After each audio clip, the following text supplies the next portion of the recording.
ফুসছে নদী, পার ভাঙছে সুবর্ণরেখা। নদীতে বেড়েছে জলস্তর, বাড়ছে আতঙ্ক। নদীতে তলিয়ে যাচ্ছে একের পর এক বাড়ি। কি পরিস্থিতি সেখানে জানবো। রাজু রয়েছে আমার সঙ্গে। রাজু, নদী ফুসছে, পার ভাঙছে সুবর্ণরেখার কি পরিস্থিতি আজকে সকাল থেকে সেখানে?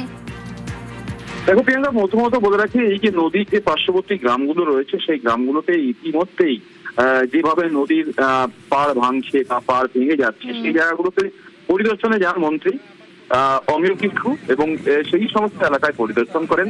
কারণ বর্ষায় যেভাবে নদীর পাড় ধসতে শুরু করছে এবং ভেঙে পড়ছে, সেই জায়গায় যেমন নদী ভাঙন আস্তে আস্তে গ্রামের দিকে গ্রাস করছে, সেই জায়গা থেকে আতঙ্ক রয়েছে গ্রামের মানুষের। কারণ এই বর্ষায় যদি সুবর্ণরেখা ফুটে যেতে ওঠে তাহলে হয়তো গ্রাম গ্রাস করে দেবে, সেই আশঙ্কায় তারা করছেন।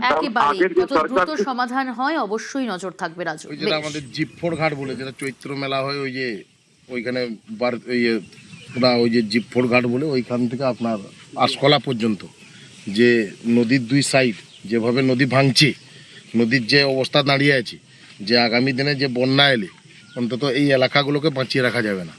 যদি নদী বাঁধের কাজ না আমরা দেখি, যদি না শুরু করতে পারি, তাহলে এই গ্রামগুলো বাঁচানো মুশকিল আছে।